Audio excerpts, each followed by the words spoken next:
For a number of years, I was a camp counselor at an overnight camp in the Muskokas. I loved it more than any job I had ever had. Despite the non-existent pay, annoying campers, long days and short nights, crappy food, the usual. But the best thing, the thing that I loved the most, I got to tell as many scary stories as I could sputter out. There was nothing better than hanging around a dying campfire with a bunch of junior high kids who were demanding the scariest, most blood-curdling tales I knew. And I told them all. The babysitter and the eerie clown statue, the driver and the creepy gas attendant, the woman and her licking dog. I saved my best stories for the overnight trips we made in Algonquin Park. For non-Canadians, it's a massive park in the middle of Ontario, spanning nearly 8,000 square kilometers. Days would be spent canoeing on pristine lakes, and nights would be spent around the campfire, singing and making s'mores and being as rowdy as the only people within miles could be. Once the kids had quieted down, I told them stories of a stalker in the woods with a face so horrifying it paralyzed all of its victims in fear, or the group of campers who decided to spend a night across the lake from an abandoned, or was it, insane asylum. On this particular night, I finished up the tales, once again insisting that they were entirely true, and sent the campers to their tents. It had been an exhausting day, and none of the 6 kids were in any mood to stay up later, thank God.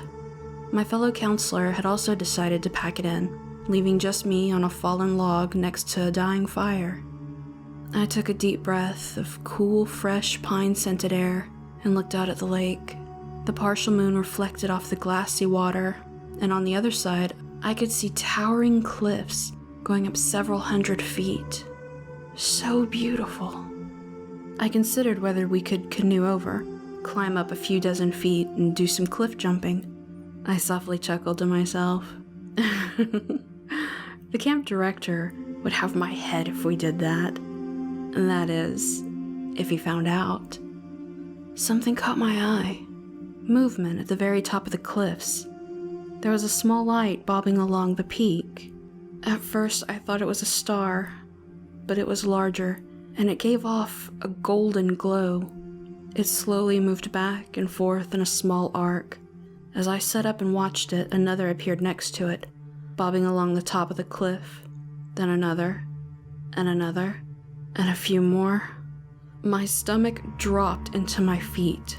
I grabbed my bag and I pulled my digital camera out, then focused it on the little glowing orbs and used the zoom function. I counted them, and then I counted again. Oh shit. I was up and running to the tents. Hey guys, wake up. We gotta go, guys! There was movement in the tents, and then I had 7 confused heads looking out at me. My co-counselor wore a mixture of concern and pure anger.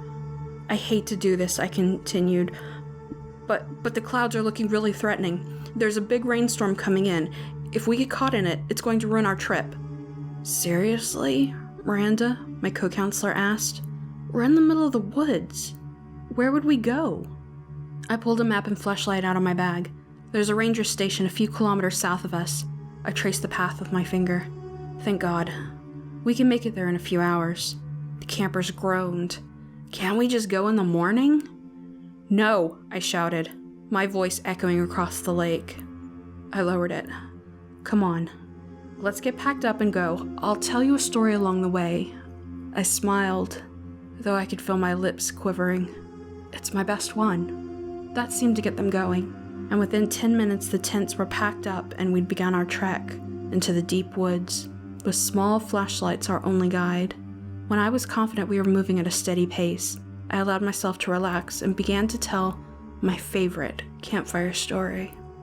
Centuries before the European settlers made their way into the country, it was inhabited by, of course, the original native peoples of this vast land.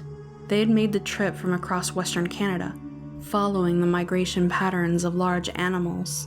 Eventually, they reached Ontario, at which point they split off into smaller groups of travelers, each searching for a section of land to call their own. Legend has it that one group, consisting of about 20 men, women, and children, had ventured through this very area in search of a place to call home. But, though it wasn't even the end of October, the weather had made a turn for the worse. And as the group journeyed around the lake, a fierce blizzard hit. Within an hour, the group found themselves in blinding snow and below zero temperatures. The clothes they had on them were made for the fall. Not this sort of weather, but they pressed on. They didn't have any other choice. Night was falling as they reached a cliff bluff, which towered over a cold, choppy lake.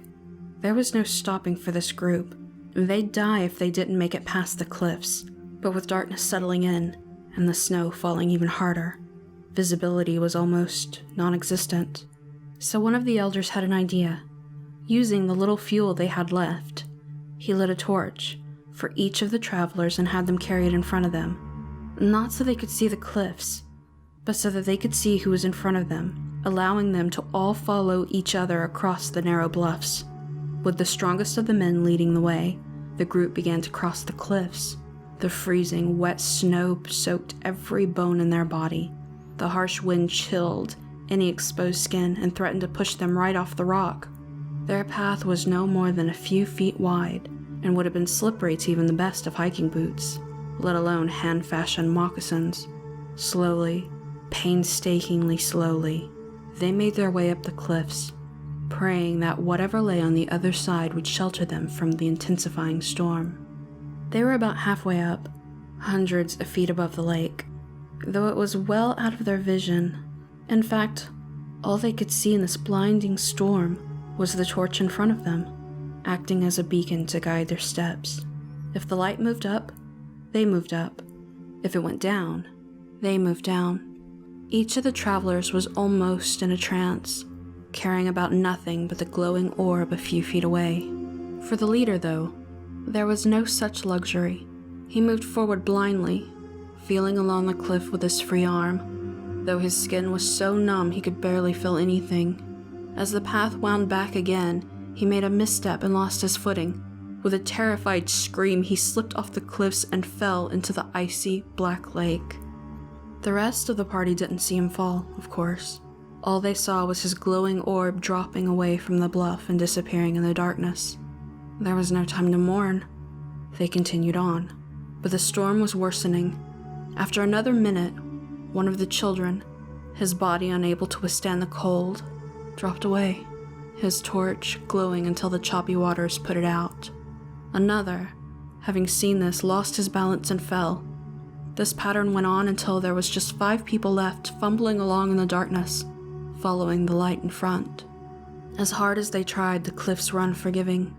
The remaining men fell down to 4, then 3, then 2, and then there was just one left, who legend says cursed the earth as his legs slipped as he plunged hundreds of feet down. His light, the last one to be extinguished. Of the 20 members who tried to overcome the cliffs, I finished, not one of them survived. They say that sometimes, when the conditions are right, you can see the orbs along the cliff, symbols of the lost travelers who will never find their homes. As the story ended, leaving the campers in an eerie silence, I saw lights up ahead. A wave of relief poured over me. I picked up the pace and found the ranger station bursting with activity, with a half-dozen people running around, loading up trucks and shouting into radios. The wind was beginning to really pick up, and I heard thunder in the distance. "Hey, you kids!" A large burly man with a full beard and mustache ran up to us. "Get in the trucks, we don't have much time." Miranda and I led the kids to one of the pickup trucks. "What's going on?" I asked the man. "Didn't you hear?" Another gust of wind whipped his words to a hollow whisper. "Huge storm system's heading right for us. Already been tornadoes touched down. We're getting everyone out of here. Let's go." We all climbed into the truck's bed, and I collapsed down, feeling like I had just been punched in the gut. The ranger climbed into the front, and we took off down a makeshift road. My head was spinning. It wasn't possible. Miranda slid next to me, keeping her voice low. "How did you know we had to get out of there?" I looked over at her. My face felt empty of any blood. "I saw the lights." "What? No, she gasped, then caught herself. How many? I took a deep breath. 8. She looked around at all the campers who were now laying against each other, asleep despite the bumpy road. That's all. I nodded and leaned against her. Miranda had heard the traveler's story before, and she knew that I had left out a key bit of information. The lights were real, but they were never random. If they were shining, bobbing back and forth, swinging in a small arc, it was because they had a message, a warning. One light would shine for each person who was about to die.